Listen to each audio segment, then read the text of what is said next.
Pernahkah kalian merasa seolah-olah dunia gelap gelita apabila segala perancangan telah disusun rapi, musnah dalam sekelip mata? Kita menangis, kita bertanya, kenapa aku? Kadang-kadang kita juga merasa seolah-olah Tuhan itu tidak adil. Assalamualaikum warahmatullahi wabarakatuh dan salam Malaysia Madani. Nama diberi Akilatun Sakinah binti Abdul Hafiz. Saya anak didik daripada Sekolah Menengah Kebangsaan Mersing. Kod sekolah saya ialah JEA 4035. Pada hari ini, saya ingin membicarakan sebuah novel yang bukan sekadar bercerita tetapi menyentuh ruang hati yang paling sunyi, iaitu Mengejar Mimpi Sempurna karya Auni Zainal. Novel yang telah diterbitkan oleh Iman Publication pada tahun 2022 ini mengandungi 361 halaman muka surat dan sisipan kandungan sebanyak 3 bahagian.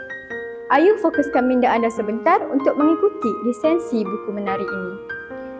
Novel ini mengangkat kisah tentang rumah tangga, penyesalan, kehilangan dan persoalan yang sering menghantui manusia. Adakah kita benar-benar mampu mengubah takdir atau kita hanya sedang belajar untuk menerima?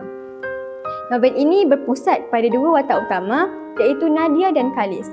Nadia dan Khalis merupakan sepasang suami isteri yang diuji dengan kehilangan anak mereka. Ujian itu bukan sahaja meragut kebahagiaan, malah perlahan-lahan menghakis hubungan yang pernah dibina dengan cinta dan harapan. Nadia hidup dalam lautan rasa serba. Setiap kenangan menjadi beban, setiap detik sunyi terasa menghukum. Dia terperangkap dalam persoalan kalaulah dia lebih berhati-hati, kalaulah masa boleh diulang kembali. Nadia mengabaikan Khalis ketika mereka kehilangan anak. Saat tersedar semuanya sudah terlewat.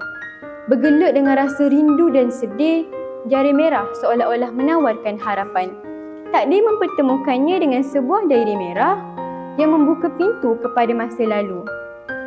Pada masa dia sedang bergelut dengan rasa sedih dan penyesalan selepas kehilangan anak dan suaminya, dia mencuba meluahkan perasaannya melalui diary merah tersebut.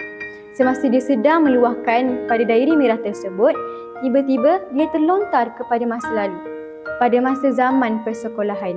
Dari situ, Nadia diberikan peluang untuk memperbaiki kesilapan. Namun, semakin dia mencuba untuk mengubah takdir, semakin dia sedar bahawa hidup bukan sekadar peluang kedua, tetapi tentang menerima keikhlasan takdir Tuhan. Berbeza pula dengan Nadia iaitu Khalis. Khalis ialah seorang lelaki yang bertanggungjawab tetapi ego. Khalis percaya bahawa hidup hanya akan berubah melalui usaha dan kekuatan diri.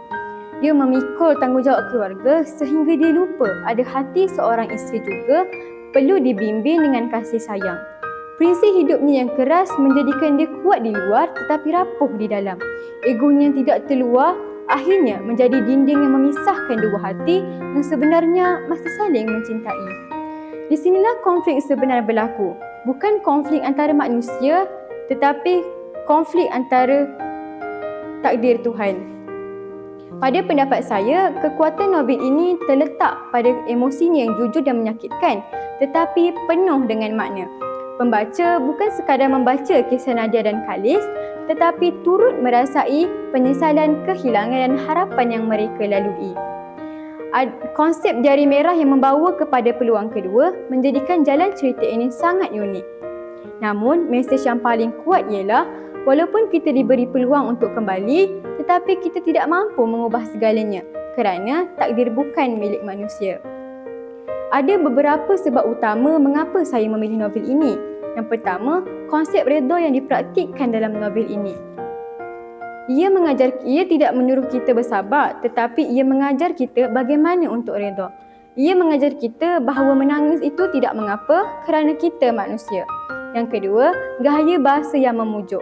Penulisan Auni Zainal sangat santai, seolah-olah kakak yang sedang memujuk adiknya. Setiap bahagian terasa seperti ubat yang menyapu luka di hati. Yang ketiga, mesej tentang kesyukuran. Sesuai dengan kulit bukunya, berbahagia dengan yang masih ada walau hilang segala. Ia mendidik kita untuk berhenti meratap pada pintu yang sudah tertutup dan mula melihat pada jendela yang terbuka. Novel ini juga syarat dengan pengejaran yang sangat mendalam. Antaranya, jangan biarkan ego menjadi racun dalam hubungan. Kerana kadang-kadang kita bukan tidak sayang, tetapi kerana kita terlalu ingin menang. Yang kedua, hargailah orang yang masih ada di sisi kita, kerana apabila kehilangan itu datang, penyesalan tidak lagi mampu mengubah apa-apa. Dan yang paling utama, novel ini mengajar kita bahawa ujian itu bukan tanda Tuhan membenci, tetapi tanda Tuhan mahu kita kembali memahami erti bergantung kepadanya. Kesimpulannya, mengejar mimpi sempurna mengingatkan kita bahawa hidup ni tidak pernah benar-benar sempurna. Kita mengejar mimpi yang indah menurut pandangan kita, tetapi Tuhan telah merancang yang lebih baik walaupun dengan penuh air mata. Kadang-kadang, bukan mimpi yang sempurna yang kita kejar, tetapi bagaimana cara untuk kita redha. Sekian, terima kasih.